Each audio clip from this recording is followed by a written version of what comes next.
And we are back on Capitol tonight.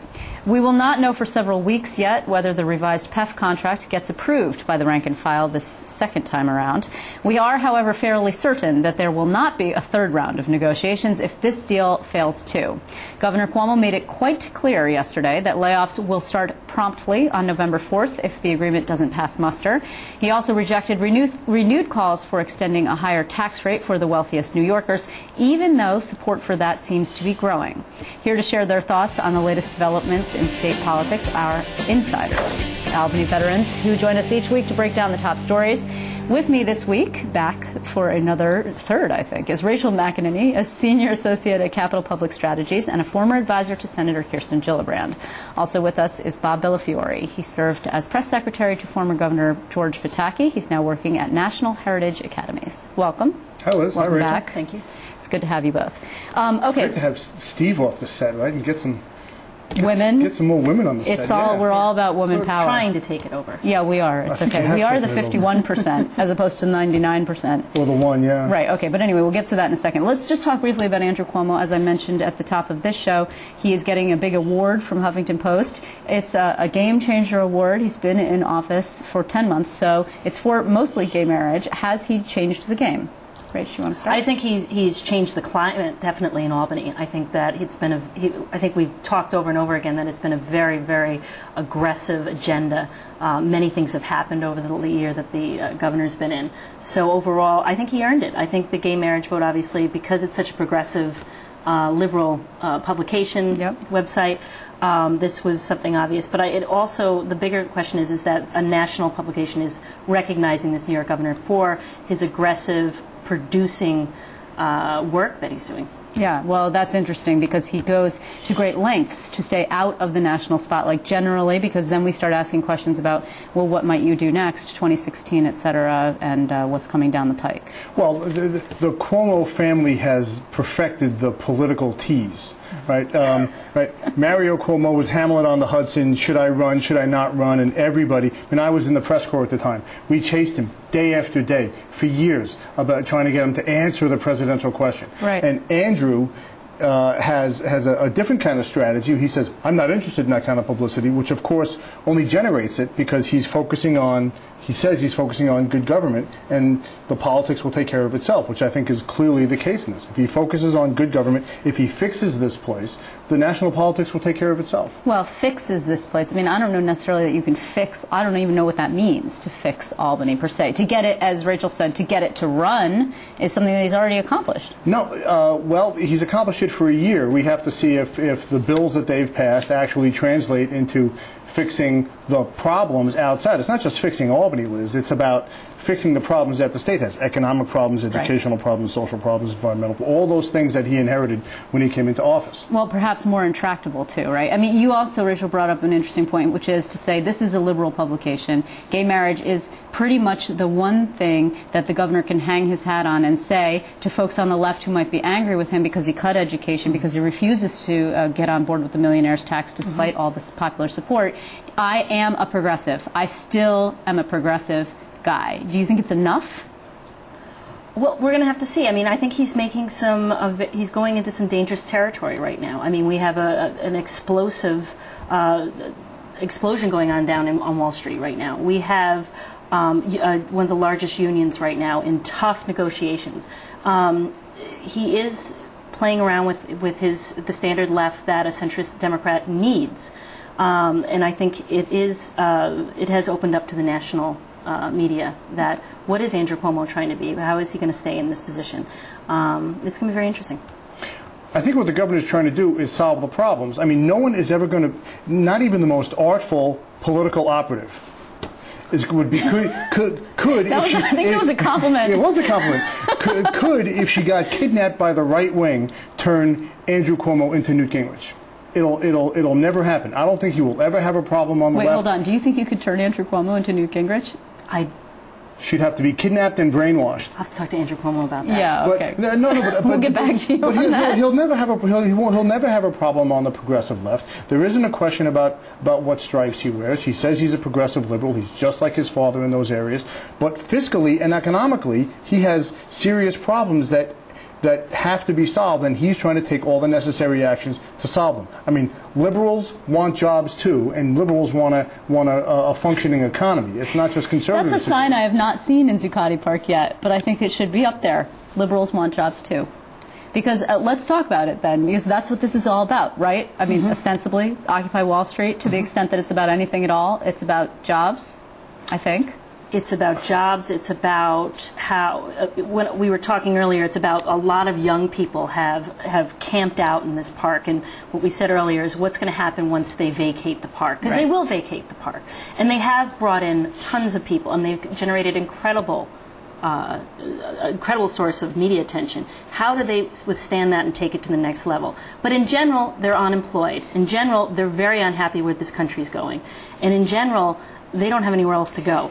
Did you happen to see, actually, there was a story on Politico about the Democratic Congressional Campaign Committee sent out this email urging everyone to get on board with the protests, right? Because they want to capture that energy that you're talking about, because, of course, we're headed into a 2012 election, and Barack Obama's not doing so fantastically, and everyone hates Congress, so generally. So then the donors, this is the danger, right? This is the same danger with the millionaire's tax, I think, which is to say the donors wrote to Steve Israel and Joe Crowley and said, yo, hey, you're on board with Occupy Wall Street? That's great. We give you money. We give you your political funds. They're not donating to you. We are donating to you. No, the politicians have to be very careful about and guard against getting too close to this thing. See, I don't think it's about jobs. I think it's about anger. I think it's people who are angry at Wall Street, angry at the circumstances, angry that they don't have it good and other people do. It's the same kind of anger that's persisted in this. You go back to the French Revolution. I mean, this kind of anger persists in history forever. They are not eating cobblestones, though, just for the record. But the messaging when Barack Obama first ran, and remember I worked on a campaign in upstate New York in a very Republican district, was very similar to the Bush tax cuts. Right? The Bush tax cuts that Congress won't change. That was a middle-class upstate New York congressional district. And people were very, very angry at the last administration. And that's what overall people in that district did vote for Barack Obama. So I think that the Democratic Party is trying to take this momentum, this energy. And you hear it in the president's words down in North Carolina, and you're hearing it in the Republican debates. So they are having a voice. They are having an effect on the national debate. Yeah, but where does it go? Where does it go? I think they've got it goes into public policy. Maybe. See, I think they've got to be careful. Republicans need to be very careful about the Tea Party movement, because if you embrace the Tea Party movement, you make yourself unelectable nationally. But they won the House. They did. Because of the Tea Party movement, they won the House back. Right. So the Tea Party movement was successful for a round. For a moment. Correct. Okay, wait a minute. So let's just play that all the way out, right? The Tea Party movement started out as sort of like a disaffiliated bunch of folks, very generally now, so don't start getting upset. Disaffiliated? Well, no, disaffected folks who were upset. They would get together. They would a lot of libertarians, some conservatives, very anti-government folks, a lot of different folks, sort of loosely together, just like Occupy Wall Street. But then they got organized. Then they got co-opted. They got spokespeople. They got money from the Kochs and other conservative donors, and they pushed an agenda, and they won the House. So now, if these unorganized folks who shy away from being too connected to the establishment and refuse to take the next step with the establishment and try to change it, then they won't counter the Tea Party movement. Right, and you're also talking about a mass amount of people. You're talking about a lot of individuals, and what we talked about earlier is this could end up in like a WTO situation where that becomes riots in 1999 in Seattle, where they lose their focus, and it's a very, very tight line, and the word is greed. They use the word greed, the 1% in greed, and they want some of that, and they want that American dream that they watched their parents have. And they're just not there. And I think it's a real state in the country right now that they're able to move so many people. Well, the Tea Partiers and the occupiers kind of have essentially the same things. They're upset at the financial system. They're angry at Congress for the way Congress has tried to manage or handle the problem. I think they have, and they almost have similar ways of going about it, right? They're doing, external political action. They're making their voice heard. The Tea Partiers were able to, for all those reasons you mentioned, translate that into political activity, and we don't know whether the occupiers will be able to take the second or third steps. We don't know yet. Well, We have but no here's idea. the thing. There's some sort of trying right now, and we've seen it on this show, is folks who are pushing for the millionaires tax, the so-called millionaires tax, the taxing of the rich, et cetera, to fund a whole realm of different things. Could be education, could be healthcare. Tonight we're going to hear it could be jobs, could be a lot of things, right? These folks are trying to co-opt that energy. And maybe it will work, maybe it won't. But how long can folks like Andrew Cuomo and Barack Obama, although he's moving towards the embracing now more so than the governor, say, I understand their anger and I understand their frustration, but what they want, what the policy push seems to be translating into, is not something I can do. I mean, how long can that go on? Look, people who are going to be successful in politics and have jobs like the president or the governor have to be able to see beyond the story of the day or the story of the week or the story of the month and make policy decisions that are not reactive. Right? You can't just react to something because it's a big press story. Because the press stories focus, no offense, on the extremes. Sure, okay. Right? It's the friction on the extremes that gets the attention. And if you're in office, if you're in a senior executive position, if you're a governor or a president, you have to be able to look beyond that for what's going to be in the best interest of your people long term. Well, then kudos to the governor, because a poll came out that said that a lot of people think it is Wall Street's fault that the economy is in the crapper right now. And they do want the millionaires tax. And they want the millionaires tax, and then you have the governor say on the same day, it's not going to happen. I can't see it right now. So it'll be very interesting what Speaker Silver does, if he makes this if he parlays this into the issues next year when session begins. I think he's got a lot of momentum. I bet his members will probably put some pressure on him as well. Right. And I think the discussion is going to be going on for about 6-7 months. Yeah. And what the Speaker will wait and see is if this momentary action becomes a movement. And Right. if it becomes a movement, then he'll respond How do to we it. But it's know when interesting that because the happens? governor supports President Obama's millionaire At the federal at the level, federal correct. level. Yep. So, I mean, that's a very difficult position for the Well, governor that's to a be in. tax that someone else will vote for. Well, but Right. hold on. How will we know? What's the crystallizing, defining moment, Bob, since you bring it up, that we know that this demonstration turns into a movement? How can we tell? When it has the real or perceived ability to affect an election.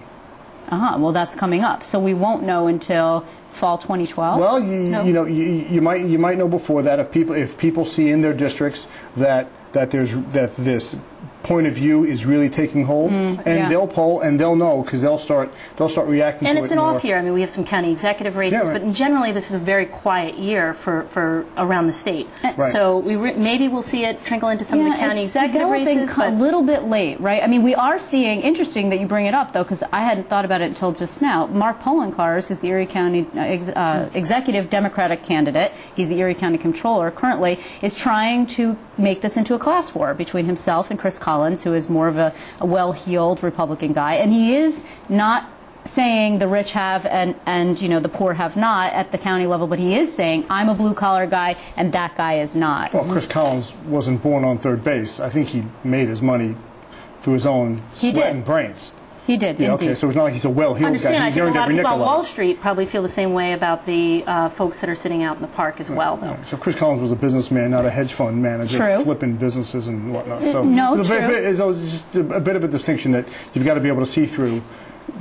But I don't know pop that a bubble in voters this are guy's seeing thing. that distinction, right? Well, I'm not so sure about that's up to that. Chris Collins and his campaign. And it might be what I was going to say also. Do you think it might have developed a little late to influence these? I mean, we're talking about something that started on September 17th. It's just now maturing to the point where we're talking about it every day. If that continues, maybe in November, in early November for a general, but it seems like a little bit late to make this into a movement that impacts the election that's just around the corner. Here's the trick. People leave the park, you're not talking about it every day, and the American public moves on. Okay, we shall see then, because so far that does not appear to be happening. All right, we are unfortunately out of time. Bob Bellafiore, thank you. Rachel McEnany, thank you very much. Hope you'll be back, both of you, to join me. You bet. Here's an issue we didn't bring up, but I wanted to bring it up because of PEF. Are you off the air? Yeah, we're not? Yeah.